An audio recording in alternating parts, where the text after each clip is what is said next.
Good morning. Welcome to Unitarian Universalist Church of Brazos Valley. My name is Reverend Kiya Heartwood.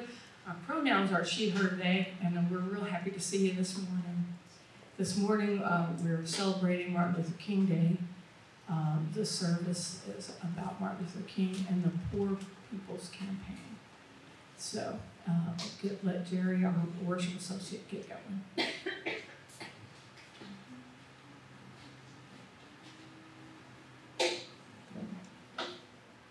We're going to sing hymn number, y'all need the teal hymnals.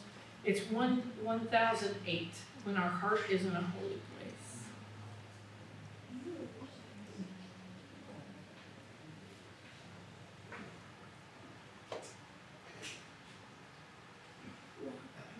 When our heart is in a holy place, when our heart is in a holy place, we are blessed with love and amazing grace.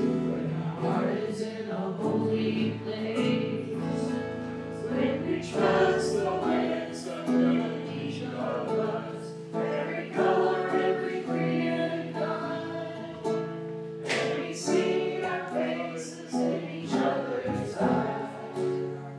And our heart is in a holy place. When our heart is in a holy place. When our heart is in a holy place. We are blessed with love and amazing grace. When our heart is in a holy place. We tell our story from deep inside. And we listen with a loving mind. And we hear our voices in each other's words. When our heart is in a holy place. When our heart is in a holy place. When our heart is in a holy place. We are blessed with love and amazing grace. When our heart is in a holy place. And we share the silence of sacred space. And the calm of our hearts and we feel the power of each other's faith. When our heart is in a holy place. When our heart is in a holy place. When our heart is in a holy place.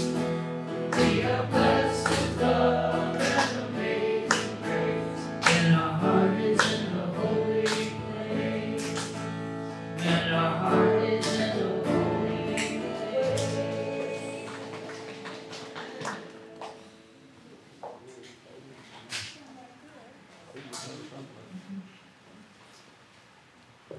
Well, once again, welcome to the Unitarian Universalist Church of the Brazos Valley, UUCBV, or Brazos UU for short. My name is Jerry Wagner, and I am serving as your worship assistant today. My pronouns are he, him, and his. We are a welcoming congregation, which means we celebrate and welcome all people of diverse sexual orientations and gender identities. We also strive to welcome people across diversities of race, age, ability, immigration status, and belief. We are also a congregation working for reproductive freedom and justice. So, whoever you are, wherever you have come from, wherever you are on life's journey, you are welcome here. We have several announcements today.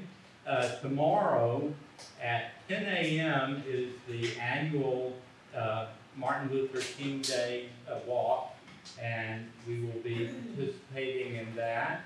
It starts at 10 a.m., meeting at Sadie Thomas Park, which is just off MLK Boulevard. But this year, instead of marching to Kemp Carver, the march will go to Rudder High School. And there will be a rally. It will probably start around 10:30, 10:45 at Rudder High School. So if you don't feel like you're up for the march, you can always show up at the rally. That's what I do. And if anyone is in the march and needs a ride back, I plan to be there. So just look for someone in a bright yellow Side with Love t-shirt that says Unitarian Universalist Church of the Brazos Valley on the back. Pledges are coming in very well. Thank you. For online giving, you can give by check or you can give on our website. Click on Give, which is found on the main menu, then Online Giving.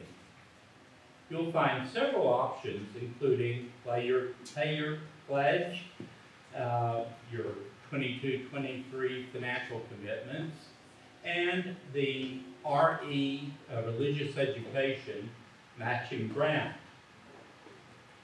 Okay, following church today, during the coffee hour, we will have an informational meeting on the Soul Matters small groups.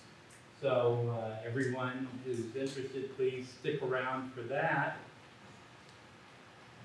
Next Saturday at noon, that's the 21st, at Reverend Kiya's house, there will be a new members class, and lunch will be provided. The new member ceremony for those who choose to join is Sunday the 29th. So you can check with Reverend Kiya if you are interested in attending the new members class. Finally, hot off the presses, the results are in. I need the spreadsheet here of the 2022 Crop Hunger Walk, which we participated in. We officially had 17 walkers. Our congregation raised over $1,000, and the walk total for the Bryan College Station community was $22,575.39.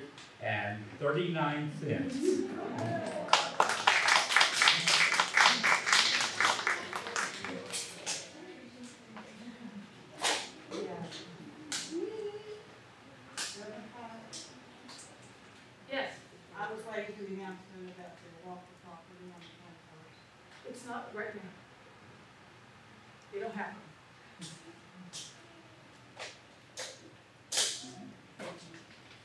Our call to worship this morning comes from Reverend Martin Luther King Jr. in his letters from the Birmingham jail. King wrote, "We are all caught in an inescapable network of mutuality, tied in a single garment of destiny. Whatever affects one directly affects all indirectly." Martin Luther King. I'll stand up in the front. I'll sit here. I'll sit on their lap. I'll sit on their lap. You're doing really well. Please say our chalice lighting words with me. We light the chalice, the symbol of our Unitarian Universalist faith, as a beacon of hope for all who seek justice, dignity, and compassion, and in celebration of the life of truth and meaning we share together. Now, all please join me in saying our affirmation. Love is the spirit of this church, and service is its gift. This is our great covenant, to dwell together in peace, to seek the truth in love, and to help one another.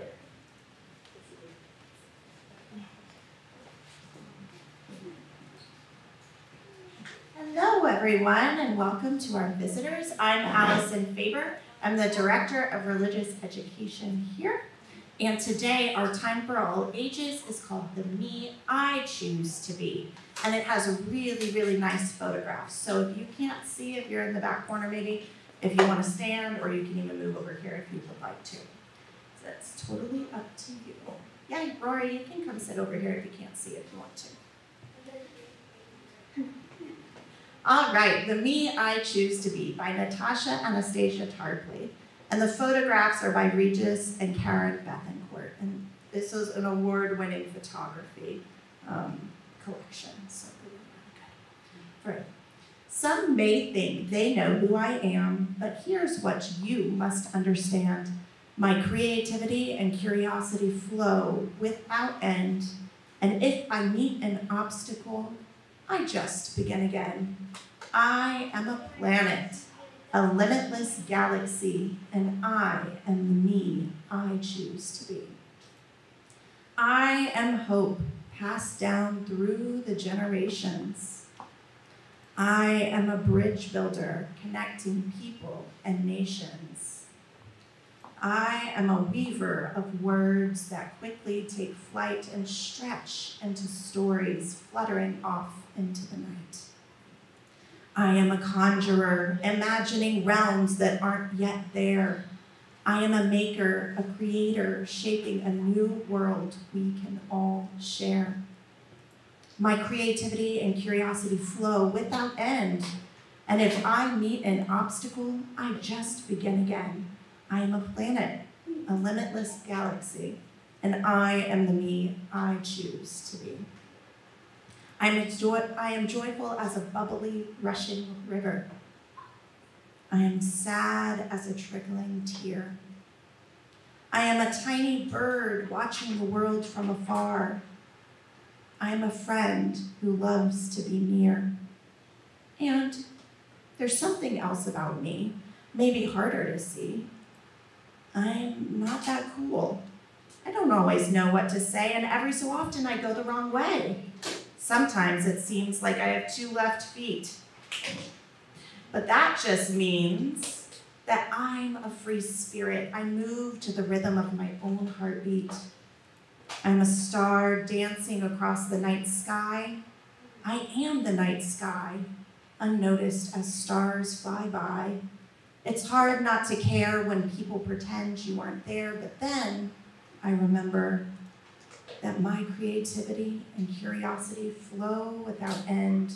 And if I meet an obstacle, I just begin again. I am a planet, a limitless galaxy, and I am the me that I choose to be. I am a superhero, yet unnamed. I am laughter that falls like rain, making room for joy to grow. I am a gardener, planting dreams that the world will know. I am wind with the strength to bend trees. I am light traveling the universe with ease. I am the winding road to a fantastic adventure. I am a home where love lives at the center. I am all these things and more, you see, because I am the me I choose to be. The end. Before we go, I wonder how you feel about the power of possibilities after hearing this story, and who is the you that you choose to be today? Think about it.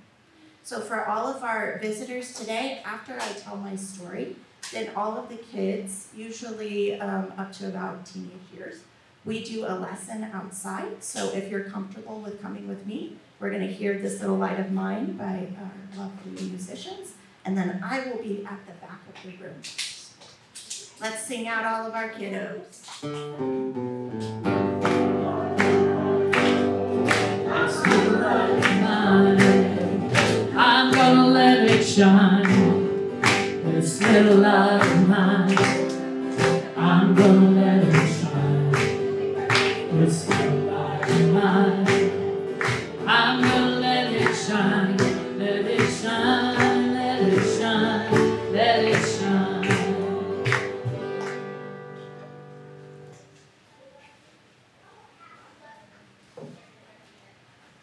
This morning we're going to learn a round. It's got 4 parts. It's intense. That's great, right? It's on 1003 in your teal hymnal.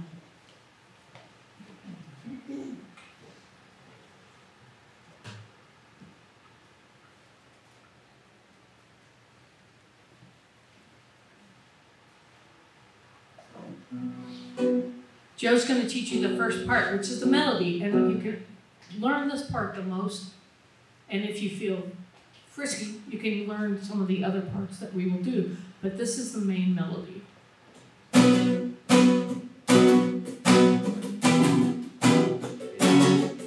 Where do we come from? What are we? Where are we going? Where do we come from? What are we?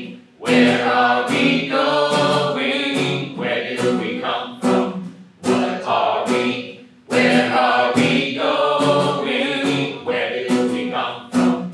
What are we? Where are we going? Where do we come from? Do you know it well enough that you could sing it with your eyes closed? Yes. Okay, let's try that. 1, 2, ready, jam. Where do we come from? What are we? Where are we going? Where do we come from? What are we? Where are we going? Where do we come from? What are we? Now we have another part to add. Darby, would you like to come sing on the mic so they can hear you? Yeah. Where are we going? Where do we come from? What are we? Where are we going? Where do we come from? What are we? Where are we going? Where do we come from? What are we? Where are we going? Where do we come from? What are we? Where are we going? Here's another part. Where do we come from? Just what are we? Where are we? Just who we? Where do we come from? Just where are we? Where are we? Just who we? Where do we come from? Just where are we? Where are we? Just who we? Where do we come from? Just where are we? Where are we? Just who we? Where do we come from? Just where are we? Where are we? Just who we? Where do we come from? Just where are we? Where are we? Just who we? Where do we come from? What are we? Where are we going? Where do we come from? What are we? Where are we going?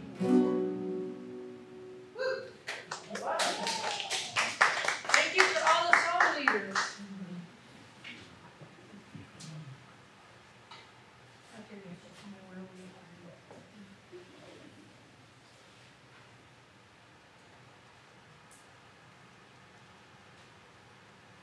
As Unitarian Universalists, we believe there's a spark of the divine in every person. So take this moment, maybe a couple of moments, and meet your neighbors and honor the divinity within them. Just say hey, and we'll hit the chime when it's over.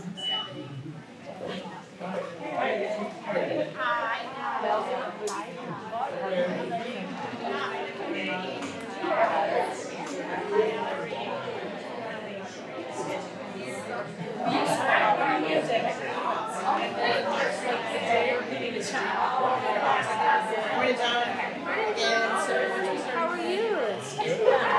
I'm good.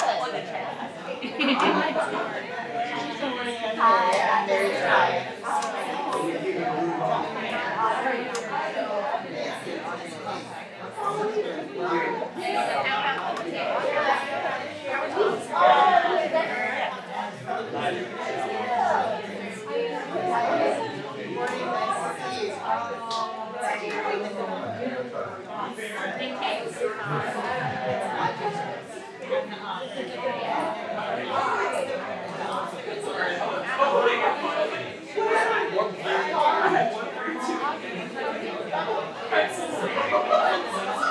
That's like one of those things that like I had it and I was like, oh, that's not right at all. Audrey, thank you. I was like, Amber, it's not Amber. Thank you, Audrey. I know, right? Because you don't want the Y way out here. Yeah. Class.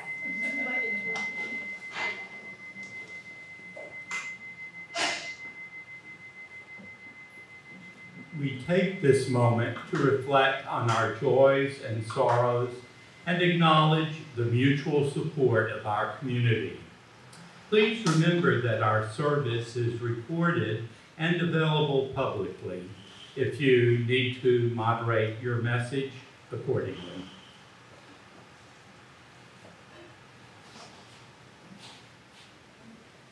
Hey, Mary Ellen, let me get the mic for you. I have a joy. Bob Presley, a member and a board member, was honored this last Friday at the Brazos Valley Natural History Museum. They honored a couple of people who have exceptionally been generous over the years, and he was honored this past.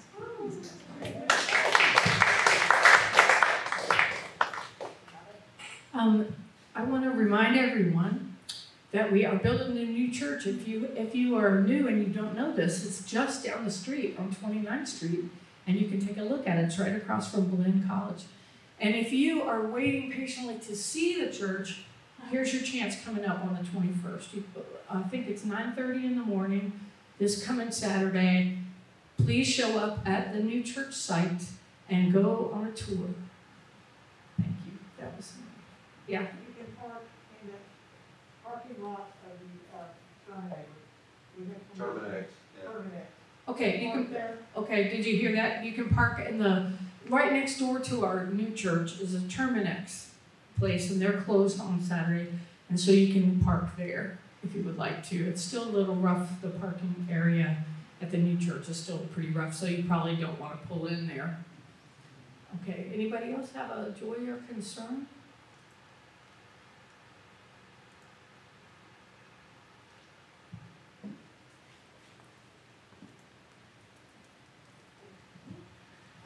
My daughter Juna, Amy Ward, turned 13 on January 4th, and so my boyfriend and I now have 4 teenagers. And it's just an incredibly emotional day. I'm so proud of her. So.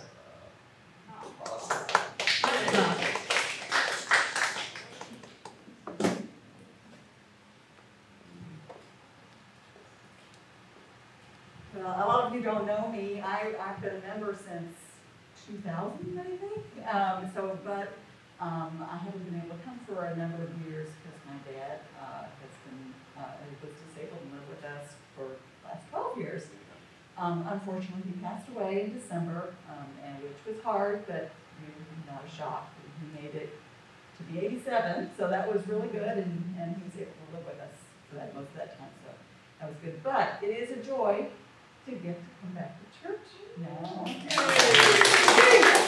glad to see familiar people, and I'm really looking forward to getting to know everybody else. So. Anybody else?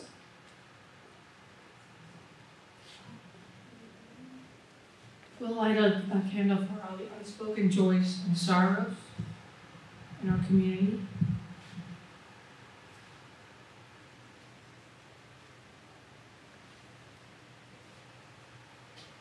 May we remember those who have spoken, those they have named, and those we hold in silence in our hearts.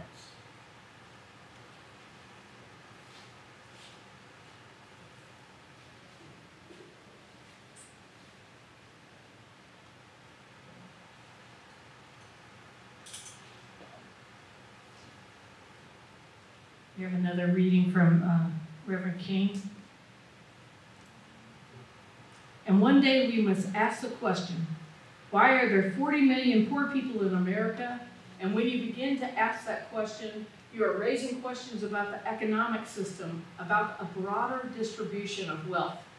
This is from King's last speech at the Southern Christian Leadership Conference, delivered in 1967.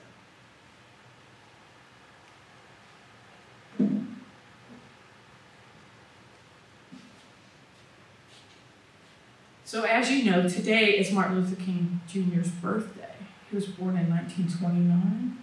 And how many of y'all feel like, yeah, okay, I've got his basic life story down. I've got it. Anybody feel like they got it? Okay. Did you know that he was raised in a very upper middle class family. Did you know that his father was a minister at the church that he eventually became a minister at in Atlanta? Did you know he grew up on Black Wall Street? Did you know that his grandmother died when he was 12 and he tried to kill himself? Now, the interesting thing about this story is he had sneaked off to go to a parade that he didn't have permission to go to, and then his grandmother died, and so he, in his mind, associated those two things, and he tried to jump out of a second-story window.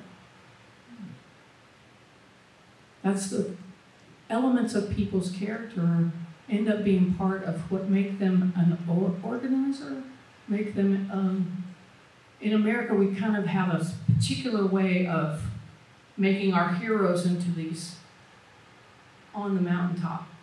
You know, if you look at Martin's statue, it makes him not a man. It makes him more than a man. It makes it like he's on, you know, Mount Rushmore.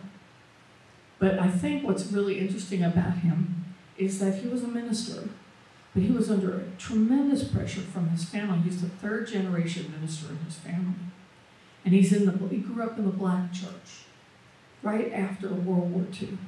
And so people were talking to him all the time about representing for his race. He went to an all historically black college, Moorhead College. Everybody was coming out of World War II and we're going to get rights, we're going to finally have equality. We fought in Europe, we are going to come home and we're going to fight. And that's kind of the beginning of the civil rights movement. One of the things people don't normally know is that Dr. King, Rosa Parks, John Lewis, lots of the organizers in the 50s were hanging out at a place in Tennessee, in the backwoods of Tennessee, called the Highlander Education Center. Anybody been to Highlander besides me? All right. Y'all, it started in the 30s by Miles Horton, and it was a place to help organizers organize unions in Appalachia.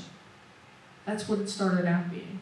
In the 50s, it was the place where they built the Southern Conference. That's where it happened. That's where they had the meetings. That's where Rosa Parks trained. That's where they trained in nonviolent action. And it didn't just come out of people's heads. They worked at it. I went there when I was in college as part of a youth training. They do youth training. They're still doing it. And now in the 60s, they shut down the original location because of all the civil rights activity and such, and the state shut it down, and then they restarted it again. But this is where, you know, Pete Seeger's hanging out with Rosa Parks, Bernice Reagan, who started, she was in the Fist Singers. Maybe you all know her from her band, Sweet Honey in the Rock, that she started. But see, organizing is not, you're just not born with it. It's learned. And it's learned from the people who came before you. So what I want to talk to you about today is Dr. King's last program that he actually did not get to complete, and how it's continued on today. How many people have ever heard of the Poor People's Campaign? The one that's happening now or the one that happened in 1968?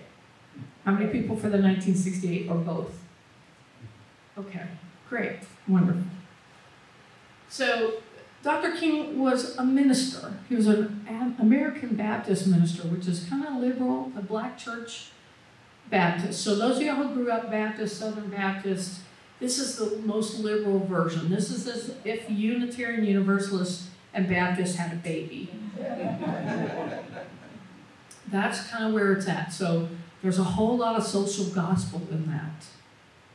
The president of the seminary that MLK went to, Crozier, he was a man who fought that the black church was doing a disservice to the civil rights of blacks, and that they didn't talk about, they talked about heaven. You're going to get what you deserve in heaven. And by doing that, they ignored the social justice going on in America. And that really made a big,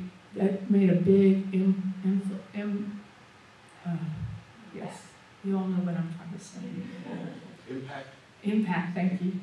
So that made a really big impact on Martin. And he really took into that Isaiah 61, you know, we're gonna feed the hungry, and we're gonna free the captives, and we're gonna do it like that. Now, so imagine that kind of standard Christian ministry meets the pressure from his family and all the people coming back and the Highlander Center and all the people who are social justice people. How many people remember me talking about social justice maybe about a year ago, talking about, okay, the whole social gospel movement was a whole movement basically at the beginning of the 1900s where people like built soup kitchens and they helped people build their houses and they fixed things. It was like making the kingdom of the Lord happen on earth. We are social gospel people. Unitarian Universalists are all about it. We didn't just get the memo when it fell out of trend. So now there's actually people who push back against social gospel and say, you should just worry about heaven. But that's not the case in the American Baptist that Martin Luther King Jr. was part of, or in the Unitarian Universalists. We're about making change right here. We are like the hands. If you believe in God at all, that your hands are used by the Spirit and you're gonna fix things here and now. We're gonna make a better world. In the way that many people who believe that way believe that Jesus was a social gospel dude. Can you all see that? Know what I'm talking about? All right. I want to tell you these little stories about Martin Luther King Jr. and how that was a big shift, because we are sometimes in the same boat. We are still working on things that he was working for, and the people around him were working for. So when he was assassinated on April 4th in 1968, I was 8 years old. I was watching on black and white TV. That's how my mother and father babysat me, is they sat me in front of the TV. And I didn't know who this person was. I didn't know what was going on, but I knew something really major had happened. Can you all, those of y'all who are old enough, do you remember? So at the time that he died, he was working on shifting the goals that they had worked on so far about getting voting rights, you know, and just trying to get the laws changed. So they're reacting to things that are happening, things that are bad, and they want to fix them, to an ideal where we're going to make the world a better place. And that shift is a major shift, and it changes the way activists work from now on. The Poor People's Campaign and Occupy, that's their grandmother. The Poor People's Campaign is the grandfather and the grandmother of the Occupy movement. It's dreaming of a better world and how we're going to get there. We're going to actually feed people. That is a really old social gospel idea, but it was a very new idea in the 60s. You also had the people pushing against Dr. King and his nonviolent way of doing things, who were more like Black Power, let's fight. We're going to do violence if we need to, but we're going to get changed like next week. We're on it. And that conflict happened right as one, he died. Two, they did the Poor People's Campaign with Ralph Abernathy in charge. Ralph Abernathy was always at the right hand of Martin Luther King in almost all the actions that we know that are really famous and that you learn about in school. But they don't talk about the Poor People's Campaign because maybe it's not successful. Because if you're trying to make sure every poor person in America, no matter what color they are or where they came from, gets fed, that's very difficult to accomplish, isn't it? But we wouldn't have the food stamp program. We wouldn't have the food programs in the schools. All those things come out of the Poor People's Campaign, even though it's considered not successful. What they did was they built a city right under the Lincoln Memorial called Resurrection City. It even had its own zip code, 20018 actually. And it had its own zip code, and there were Native Americans there were Appalachians there were hippies, there were every kind of combination of people who were poor. And the people in leadership, this is another shift that he made that's really important into the future of organizing, is actual poor people were on the campaign in charge. That was new. Because even back, if you go back to like 1903 and Hull House and things like that, it wasn't the poor people who were in charge. It was the activists in charge or somebody from the church in charge. This was different. We're going to empower the people who are most affected, and we're going to let them run it. That's amazing, right? It's amazing. They had an economic, what they had was, it's in here somewhere, an economic Bill of Rights. And in the economic Bill of Rights, it said, like, everybody should have enough food to eat and a place to sleep. We still haven't done that. We're working on it all the time. It takes a long time to make these things happen. So, yeah, in December of 1967, just 4 months before he was assassinated, Dr. King announced to the press that the Poor People's Campaign was coming to Washington that week. His plan was to bring this fight right to the steps of the federal agencies that had power and weren't doing what they should to remedy the problems of poverty. And in fact, we're propping up exploitative systems. One of the things that President Johnson's remembered for is the war on poverty in Appalachia. And the remnants of that are still going. There were things that had happened before that in Appalachia and things that happened afterwards. But again, we're talking about making systematic change in America and admitting that there are poor people here and that we have a lot of poverty and there are hungry people. That we don't like that. That conversation is not popular. I imagine some of you are trying to erase it from your mind that you heard me say that. Part of the way you heal a place is to get real about what's actually going on. So he puts this out, and it actually divides the leadership in his own organization, because there are people who are impatient and they're watching Malcolm X over here and they're watching the Black Panthers over here and they're getting things done. They're making big noise and they're in the paper. Where Dr. King's methods of using Gandhi nonviolence and being clean cut and sitting there quietly and being patiently taken to jail is not, wasn't hip at the time. It was passé, they said. So what happened was they came up with this economic Bill of Rights, and they were going to try to get it enacted, and they were going to stay on the mall until it happened. Instead, what happened was the police came and arrested lots of people. About 200 people got arrested. It was a major disaster in a way. It was real muddy and raining for weeks. It was not a pleasant place to hang out. If you've seen footage of Woodstock, imagine the mud on the mall. And nobody wanted to walk by that on a regular basis in Washington. And it wasn't the next thing. They'd already passed the voting rights bill. It's like, hey, what more do you want? You want to feed people now? Come on. And it starts messing with a capitalist system, right? Not good. So, considered a failure.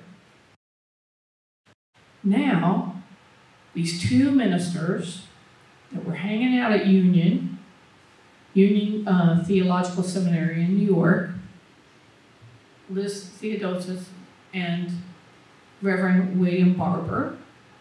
You might know William Barber's name from North Carolina, where they did the Moral Mondays when they were trying to have, bathrooms segregated and all this kind of stuff, and they were doing all these laws kind of coming up to the MAGA world. And he was the one who led the Moral Mondays.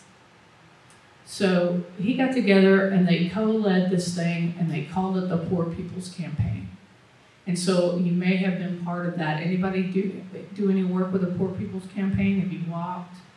Yes. I walked it in July. It was awful.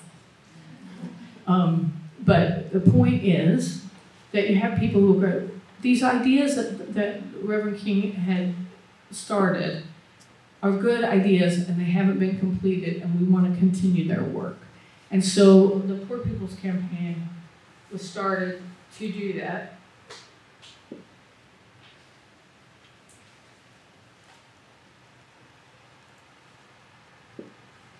It's so hard to preach this way. You know, like usually when you have a podium in front of you, you can just go, it doesn't work that way. Okay.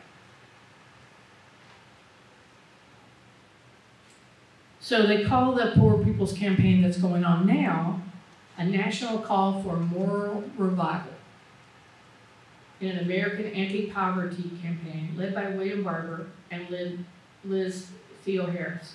Now Liz runs a center for activists and theology training at Union Seminary, but now William Barber just got hired to start a new one at Yale Divinity School. So I just want to make sure that y'all know the difference between all these things, and I want you to think a little bit about, as you're hearing Martin Luther King's name today, think a little bit more about him as a person. Another thing I want to tell you, leave you with a story is, you know, he was under a lot of pressure. He went to college early. They had a program in the 40s during the war to put high school kids that were talented in historically black universities early. So he went to Morehouse College early as a teenager. And he was under all this pressure all the time to get going, get your doctorate, get your Rev, your MDiv, and then he went up and hung out with the Unitarians. So I'm going to leave you with a little bit of Unitarian history, because Martin Luther King Jr. spoke at the Ware Lecture in 1966. And I have a quote to end with that is from that talk. You all can find it online if you like. Martin Luther King Jr.'s Ware Lecture. All the Ware Lectures are online on the UUA website. But because he went to Boston College with lots and lots and lots of Unitarian ministers, he was friends with lots of Unitarian ministers.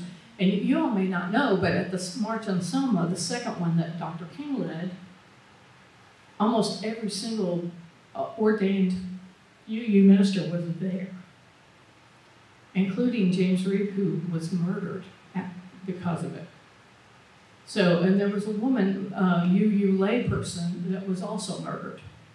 So, and Dr. King did his memorial service. So there's a very strong connection there. In fact, there's some writing where Dr. King was talking about how he was really attracted to Unitarian ideas. If you all have ever heard the arc of the universe bends toward justice, that's Theodore Parker, a famous Civil War era Unitarian minister.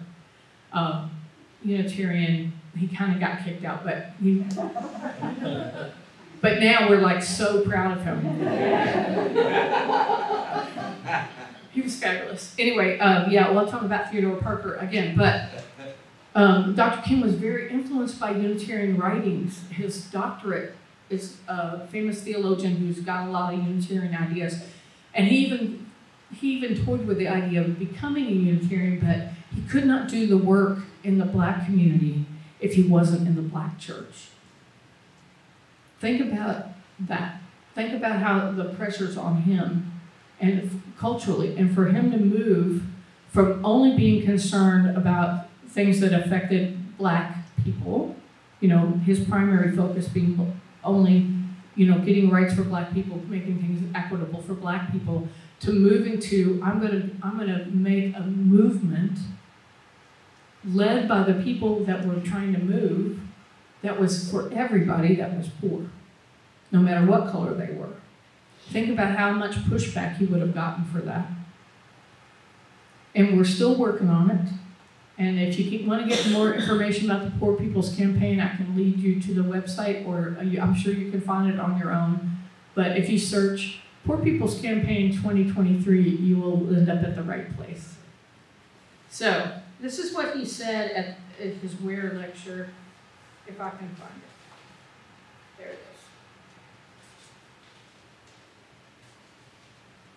is. If you go to General Assembly, which is every June, you can attend the WHERE lecture, and they always have amazing people, and you can also watch it online from home. So when Martin Luther King spoke, he said, "My own personal experience with Unitarian Universalism began when I was a student at Boston University back in the early 50s. I can remember on several occasions visiting Arlington Street Church, where your distinguished Dr. Greeley pastored at that time. And I can remember beyond that, in many ways, and for a long time now, we have worked together in a very meaningful way. I want to express my personal appreciation for your support, and let me say that it has been an inestimable value in the continuance of our humble efforts." And he called this speech,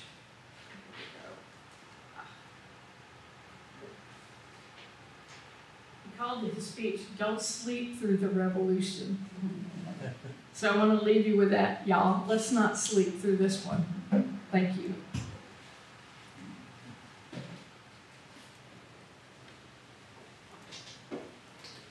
Now what are we doing? I believe it's time for offering. All right, excellent.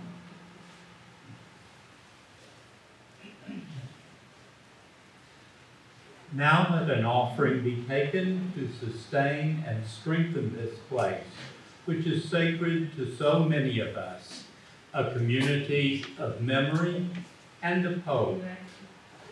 For we are now the keepers of the dream. This church shares the proceeds of the offering plate donation each week to support important nonprofit organizations with which we work. This month, we are proud to support the Arlene Campbell Humanitarian Foundation. The mission of the Arlene Campbell Humanitarian Foundation is to provide medical supplies and equipment for health facilities in Ukraine and to help facilitate training and research programs between American and Ukrainian scientists and physicians. Please be as generous as you can.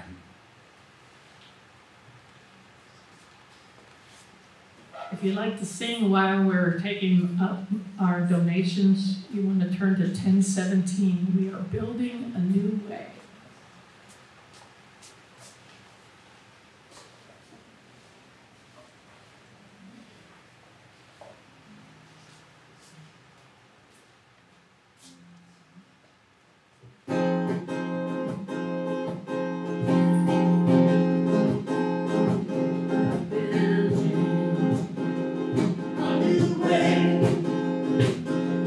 We are building a new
We are building a new way.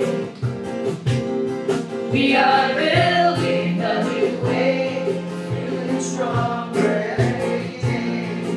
We are building a new way. Y'all give it up for the band.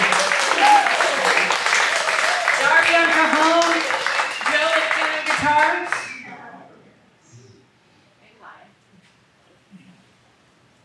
I work here.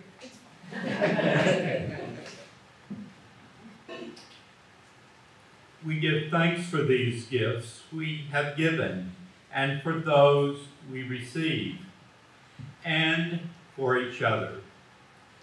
May your generosity return to you tenfold. Now join me in extinguishing the chalice. We extinguish this flame, but not the light of truth, the warmth of community, or the fire of commitment. These we carry in our hearts until we gather together again.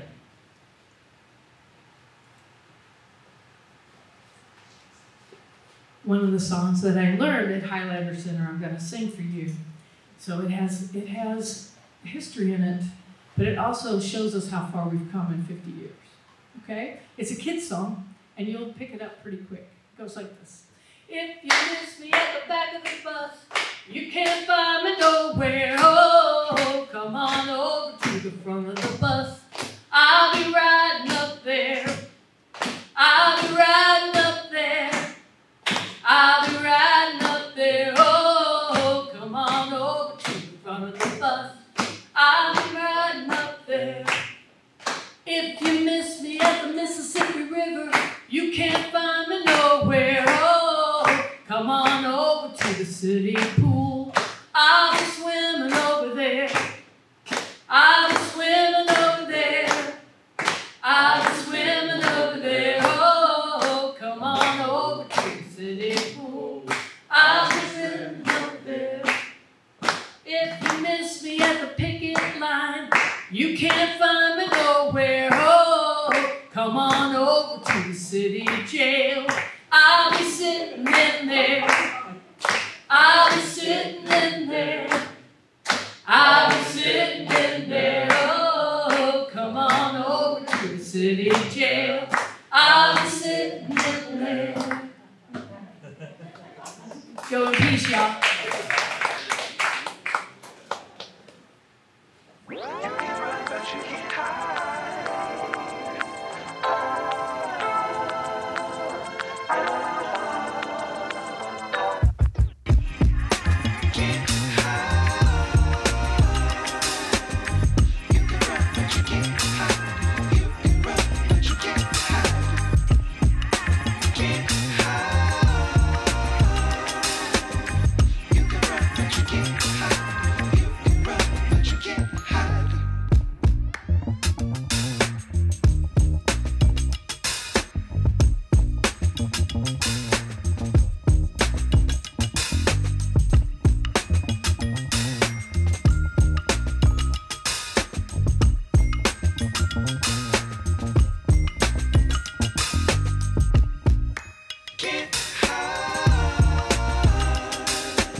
Can't